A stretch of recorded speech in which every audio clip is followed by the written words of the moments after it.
Fala pessoal, mais um Enfoque com Deus, Pastor Bruno, segunda parte do resumo sobre a inveja. Glórias ao nome de Jesus, é bom ter você conosco, né? Para a honra e glória do nome de Jesus. Nós vamos continuar, desta feita lá em Gênesis 26.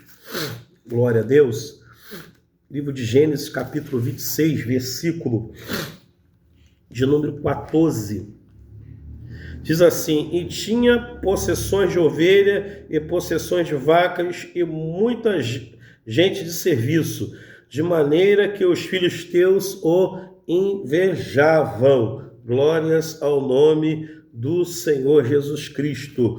A história aqui, né, narrada, fala da história de Isaque, né, que era um homem rico, abundante, próspero, e os filisteus invejaram a quantidade de gado que ele tinha, a quantidade de servos que ele tinha e a condição de vida que ele vivia. Ele era um homem muito rico na época. Então, nós vemos aqui que só de olhar já há um indício de inveja. Então, tome cuidado com os seus olhares. Tome cuidado, amém? Louvado seja o nome do Senhor. Vamos continuar Romanos, capítulo de número 13.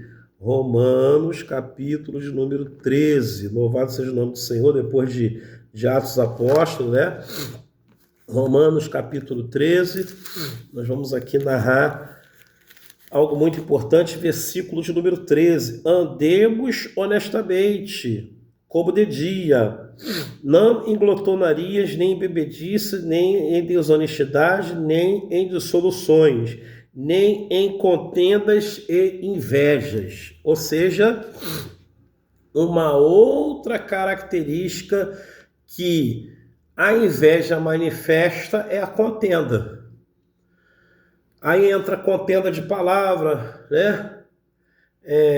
Não concordo com isso, não concordo com aquilo, não concordo com aquilo outro, nunca entra no consenso, nunca olha para a palavra de Deus, que é o mais importante, que é o nosso guia de fé e prática, é a palavra, não se baseia na palavra, mas se baseia nos seus próprios ideais. Aí o que acontece? Dá murro em ponto de faca, se machuca, chora, se lamenta, né? Mais um nocaute da vida, na vida da pessoa, e a pessoa não é abençoada, não prospera espiritualmente, não prospera fisicamente, e aí não anda, é como se estivesse andando para trás. Essa é a verdade, porque a inveja faz isso, faz a pessoa voltar, regressar, faz a pessoa perder, faz a pessoa viver em desarmonia, faz a pessoa viver separada do outro, né? Longe do outro, né? Por quê? Porque cada inveja. Fulano tem, fulano não sei o que, fulano não sei o que lá, né? Não vem aqui na minha casa porque tem muito dinheiro, por isso não quer vir aqui. É inveja. Isso é inveja, é uma característica da inveja. Não é uma desculpa qualquer, é inveja o nome disso. Então nós vemos que o cuidado que nós temos que ter com a inveja é tão grande para que ela não venha governar a nossa vida, nem a nossa família, que não venha influenciar outras pessoas, porque a inveja influencia. Você vê lá Corá, Datã e Abirão, né? Eles o que? Invejaram o sacerdócio, né, de Arão e a liderança de Moisés. Toda rebelião, aprenda isso aqui, meus irmãos, toda rebelião que acontece dentro de uma igreja, Deus não apoia.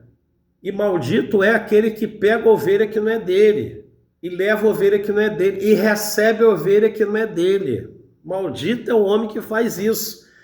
Por quê? Porque as ovelhas, o Senhor já designou o local de pasto. Agora, a Bíblia diz que ladrão e salteador é aquele que vai por outro caminho. Está lá em João, segundo o Evangelho de João, capítulo 10, que Jesus fala do bom pastor, que ele é o bom pastor, mas ele fala também do ladrão e salteador, do mercenário. Esses são os piores. Então, o que acontece? Propriamente dito, a rebelião, ela começa com a inveja. é um negócio muito bem planejado, muito bem oculto. Quem é fraco na fé, quem é fácil levar na lábia, é levado na lábia, na mansidão. E aí, quando a pessoa vai ver, já está seguindo. Porque o cara se dá como pobre coitado, como vítima da história, como o certinho, como o correto. E aí, mas aí o que acontece? Não é eu que vou cobrar, não é você que vai cobrar. Ó, é o Deus que é o dono da seara, porque Deus não corta, ele não corta aliança com ninguém. Deus nunca vai dar ordem para ninguém desfazer, aleluia, o corpo de Cristo, porque o corpo de Cristo é santo e hoje estão fazendo do corpo de Cristo o que querem, né? Se rompe a aliança, se divorcia com Jesus de igreja para fundar outra igreja. A moda é essa hoje em dia, essa é a moda. Estão imitando o ímpio, porque o ímpio faz essas coisas, mas quem é de Deus não faz essas coisas. Quem é de Deus não inveja os outros. Quem é de Deus vai para o caminho mais difícil, para o caminho estreito, né? Ele contraria a própria vontade. Esse é o caminho estreito. Eu vou contrariar a minha própria vontade, né? Eu não quero, mas eu preciso fazer isso, porque senão eu não vou ser salvo.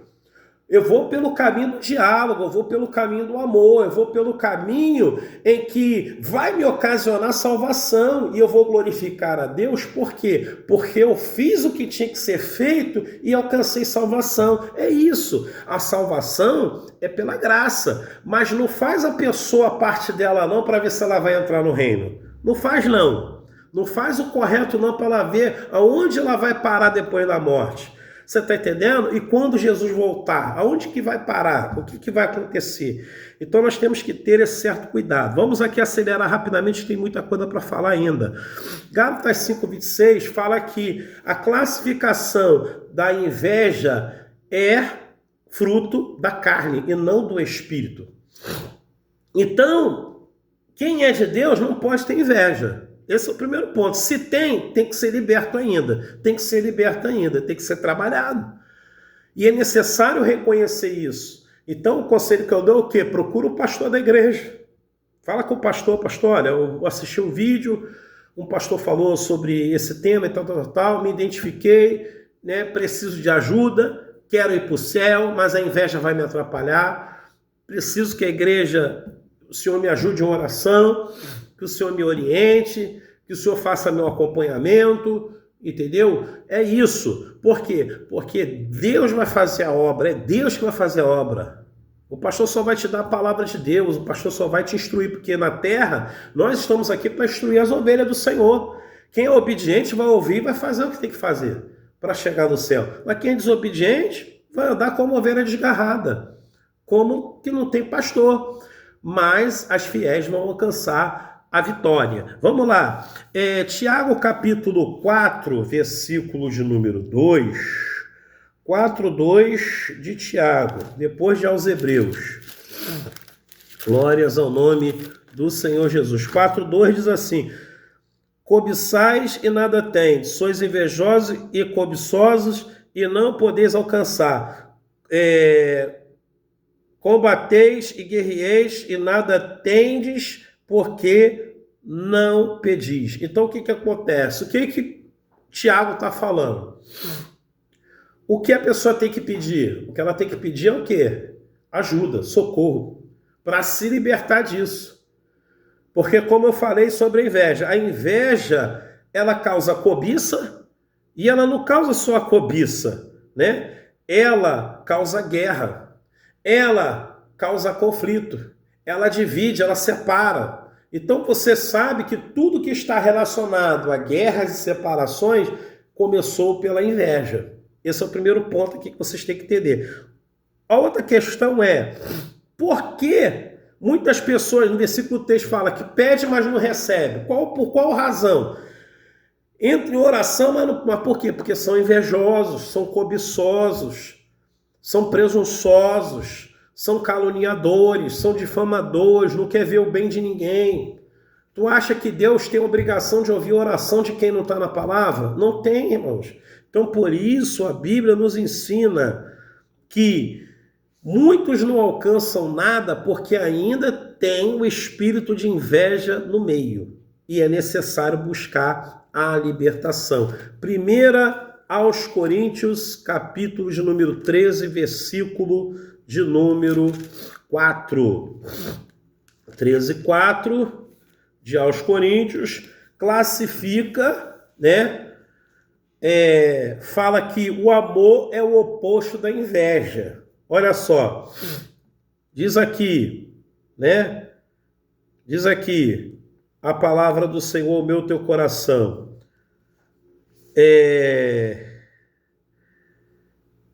Versículo de número 4. A caridade é sofredora, é benigna, a caridade não é invejosa, a caridade não é irada, não age com liviandade, não se ensoberbece, não se torna com a indocência, não busca os seus interesses, não se irrita, não suspeita mal, mas folga com a injustiça, mas folga com a verdade. Então, ele prefere o caminho da luz do que das trevas, porque nas trevas o ímpio faz o oposto. E engraçado que muitos que se acham ser salvos agem de forma oposta ao amor. Diz que tem amor, mas não tem amor. Quer ficar maldando. Não sabe nem qual é o problema da pessoa. Às vezes a pessoa está quieta na dela, já diz que não falou comigo porque não quer, porque não gosta de mim, está me estranhando. Já faz um tempo que não fala comigo. E aí não sabe nem o que a pessoa está passando, não tem nem a sensibilidade de espírito para chegar e perguntar: e aí, irmão, está tudo bem? Precisa de ajuda? Posso te ajudar em oração? Por quê? Porque muitos estão suspeitando mal, e o suspeitar mal vem através da inveja. Começa tudo pela inveja. Então essa é a questão aqui, irmão. Isso aqui é muito sobrenatural. Então vamos lá. Gênesis 4, versículo 1 ao 8, conta a história de Caim e Abel. Caim matou Abel porque ele invejou a oferta do irmão, né? Louvado seja o nome do Senhor. Gênesis 37 fala a história de José. Os irmãos de José invejaram José, versículo de número 11. Olha só a situação, toda aquela situação que aconteceu. A inveja, né, dos irmãos dele ocasionou o que depois? Quando José foi preso, foi vendido lá para o deserto, né, do Egito, né? Foi vendido para Potifar, e tempos depois foi parar lá diante de Faraó e se tornou governador do Egito. Mas o que aconteceu lá na terra, lá onde os irmãos dele estavam? Fome sobre toda a terra, porque a inveja ocasionou isso, atraíram coisas ruins para si. Olha só a situação. 1 Samuel 18, versículo de número 9, eu vou ler aqui, fala sobre Saul, né? Louvado seja o nome do Senhor. É algo extraordinário ao meu e ao teu coração. Por quê? Porque a palavra de Deus, né, ela nos dá o direcionamento do que é certo e o que é errado. As pessoas não fazem porque não quer. Capítulo 18, versículo 9. Diz assim: e desde aquele dia em diante, Saul tinha Davi em suspeita. Olha só a situação. Só porque o camarada matou um gigante, ficou famoso em todo Israel, o cara começou a invejar ele. Mateus 27, 18 fala que os fariseus, escribas, né, também fala ali de Pilatos, né, fala dos sacerdotes que levaram Jesus, que na verdade quem crucificou Jesus foi a igreja. É um erro dizer que a humanidade crucificou Jesus. Israel toda crucificou Jesus. Não, Israel foi motivada a fazer isso. E qual foi o primeiro motivo que incentivou os sacerdotes, escribas e fariseus a fazerem isso? Porque eles invejavam Jesus. Porque eles achavam que eles eram a única religião certa. Até você falar da igreja dos outros, tem que ter cuidado. Porque pode ter inveja no meio. Olha só a situação. E eles, naquela época, já faziam isso. Surge Jesus, operando sinais e maravilhas, né? Abrindo visão aos cegos, curando os coxos, né? O coxo andando, né? O surdo ouvindo, o mudo falando, Jesus limpando os leprosos, Jesus fazendo milagres, até morto ressuscitando. Aí os camaradas começaram a invejar Jesus, começaram a tentar achar o quê? Ocasião para acusar Jesus. A mesma coisa que aqueles homens lá fizeram com Daniel, fizeram com Jesus. Olha só a situação. E era a igreja que estava fazendo isso contra Jesus. Olha só, a igreja que achava que era igreja e na verdade não tinha misericórdia nenhuma. Olha só a situação, irmãos. A mesma igreja leva uma calúnia para Pilatos para crucificar Jesus. Aí Pilatos, aqui no versículo, capítulo 27, 18 e diante, fala o quê? Que Pilatos faz um teste com eles. Pilatos pega e fala assim, olha, quem vocês querem salvar? Jesus ou Pilatos? Ou Barrabás? E aí, né, eles incentivaram o povo estava lá no meio. Eles motivaram o povo a crucificarem aquele que veio salvar eles. Olha só a situação, irmãos. A igreja crucificou Jesus, a igreja, não foi qualquer um, foi a igreja que crucificou Jesus. Olha que tristeza, irmãos. E aí, hoje, tem muitos aí crucificando a igreja X não é de Deus, torcendo que a igreja feche, torcendo que, né, olha lá, vai fechar, agora fecha. Agora fecha, saímos de lá, agora fecha. E quem disse que é dono de igreja? O dono da igreja é Jesus, meu amigo. E quem é o dono da igreja? É Jesus. E Jesus só mantém quem é dele. Jesus não vai manter quem não é. Quem não é vai fechar mesmo. Mas quem é do Senhor vai se manter aberto. Então nós temos que entender isso. Agora, você vê aqui que Pilatos percebe que, por inveja, lançaram Jesus o quê?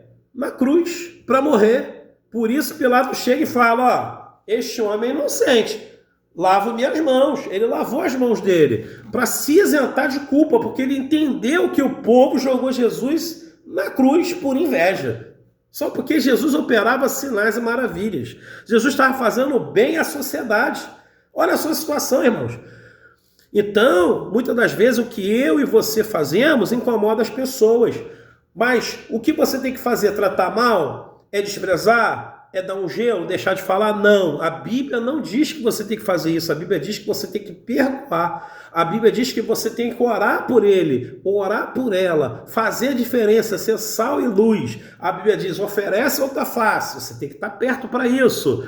Né? Dá a capa, dá a túnica, você tem que estar perto para isso. Caminhe 2 milhas, você tem que estar perto para isso. E Pedro ainda chega e fala, olha só, Senhor, quantas vezes eu tenho que perdoar? 70 vezes 7. E aí? Mas só que a pergunta de Pedro não foi, quantas vezes eu tenho que perdoar o meu próximo? No caminho. É no caminho. É junto com ele que Pedro perguntou. E a gente tem que tomar cuidado com certas heresias. Não existe perdão à distância. O perdão verdadeiro é na presença. O povo está lá, Jesus está crucificado. Se Jesus não dissesse, Pai, perdoa eles porque eles não sabem o que fazem, nós não estaríamos aqui, eu não estaria aqui falando com você hoje. E graças a esta humilde oração e sinal de perdão, aquele povo que ali estava blasfemando do Filho de Deus, inclusive daquele que estava ao seu lado na cruz, blasfemando também, né? Se tu é Filho de Deus, tira-nos daqui, né? Então, o Senhor perdoou, porque eu, mera criação, seguidor de Jesus, não vou fazer o que ele fez.